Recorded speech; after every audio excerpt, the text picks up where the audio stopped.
Talk about just some of the basic fundamentals that I've taught and have been taught to me over the years of how to take care of the football. You know, sometimes we tell the players we want something, we don't always give them the skills or the rules that they need to use in order to make that happen. I can't just stand out in practice and say, hey, take care of the football if I haven't told you how or shown you how and taught you how. So those are some of the things. It's really quite simple. I'm not a huge, hey, this many pressure points, this type of thing. I try to keep it as simple as possible. I use the KISS approach and keep it simple, stupid. That's what I feel. I think you gotta keep it simple for your players and make it pretty easy for them. So my little mantra really is simple: is high and tight, nose to the sky. All right? And just like it sounds, what I want is I want that football up high on their breastplate, up high on their chest, with that nose about 45 degrees to the sky. Now, a couple of things that we're going to talk about is I want to have that wrist above the elbow.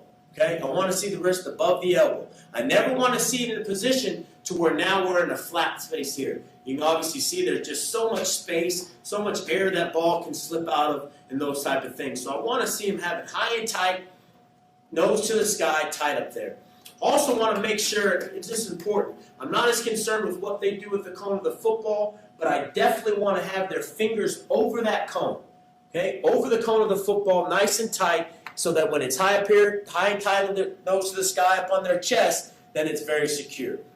I think this is the extreme. This is what I push to try and achieve with our players anytime they're carrying the ball, anytime they're running the football.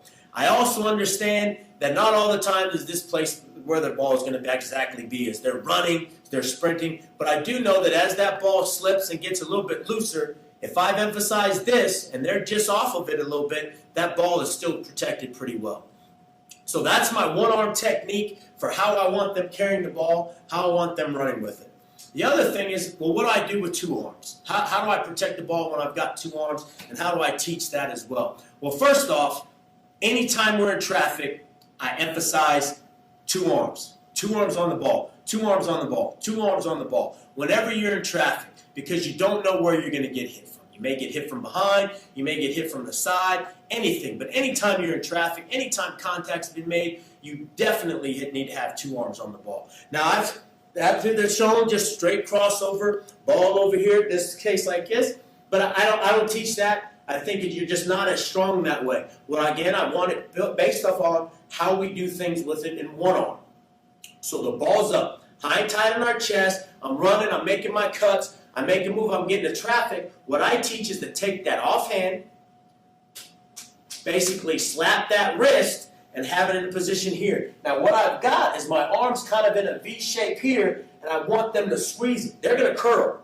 All right, they spend all these times trying to look pretty for the girls, down there busting their biceps and getting strong, so I want to go ahead and use those to take care of the football. And when I take this ball and I've got my wrist here, I want them to try and squeeze the air out of the football. I want them to be squeezing so tight and so strong with that football they can squeeze the air out of it. Now, with that, I know it's protected. It's strong, they're physical, guys are pulling at their hands, those type of things. They're in very good shape with the ball with two arms in traffic like that. So it's one of the things I've done. There's other ways to do it, but I've seen success with players that I've used that have done this and have really worked on clamping that football and being tight with it. It's all about being physical with the football. I used to tell guys are going to be physical when they try to strip it from you. Well, you know what? You've got to be pretty dang physical to hold on to it. So that's one of the things. Get the two-arm curl, the ball squeezing against your chest, not allowing them to take it away from you. One of the other things that when you look at, you talk about, and you see it all the time. I see it in the NFL, see it in college, I see it at all different levels. I've always been a firm believer that a lot of fumbles can be avoided simply by having the ball in the correct arm. And what I mean by that is, hey, if I'm running to the right side, the sideline's my friend, I want my ball in the outside arm. I want it protected. And I tell my guys I want that for two reasons. Not only just to make sure that we don't fumble, or if on the bad chance we do, it has a chance to go out of bounds. But the other thing is, I want you to have a weapon to protect yourself. A back running down the sideline, you got guys coming at your knees, slapping at your legs. Well, this arm, that stiff arm right there, is a pretty tough weapon. And if you can use that to keep people off of you, keep them off your knees, help avoid injury, and even more so sometimes to deflect a blow and be strong with it, with that off arm. Well, if you've got the ball in your inside arm, somebody's coming to attack you, what do you protect your knee with?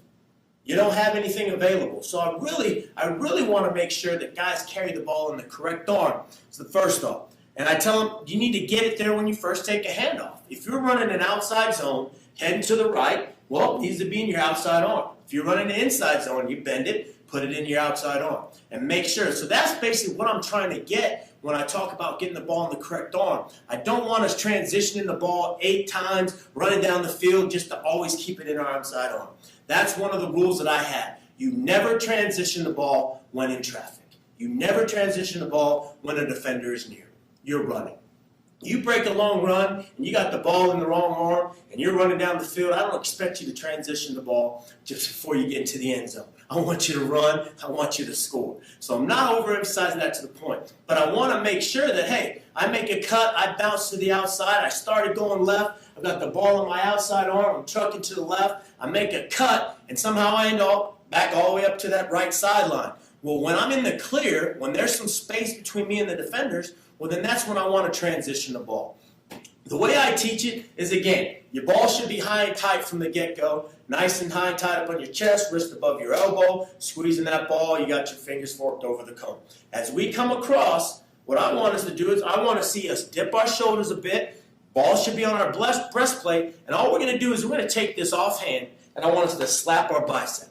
Okay? I don't want us to reach forward, I don't want us to go under, it's always an over slap. So as I have it here, I just want to slap that off bicep right there. As I slap it, now I can transition the ball to that other hand. You can see it naturally already slides up in there. All right? Same thing. If I was transition from left to right, hand over my bicep, slapping it with my fingers, let the ball transition right there. And the reason I like that is because I always feel that we break out, you think you're in the clear, and you go to transition the ball, and you get hit. I think any point during this ball transition, the ball is secure and tight to your chest. It allows you just to be good. And you can work on it, work on different speeds and work on that. And we do drills that will work that. Well, I'll start a drill to act like they're running. We'll pause it, blow a whistle, blow a whistle, blow a whistle, start again. Blow a whistle, blow a whistle, blow a whistle. It enables them to just work on that transition. It takes time. It takes time. I've got players that have done it for a couple of years and they still get in that open field and they just get to the old sloppy way. So again, trying to work it and emphasize that is something that you do. And like I said, I think the most important part of transitioning that ball is it allows it to be protective at all times.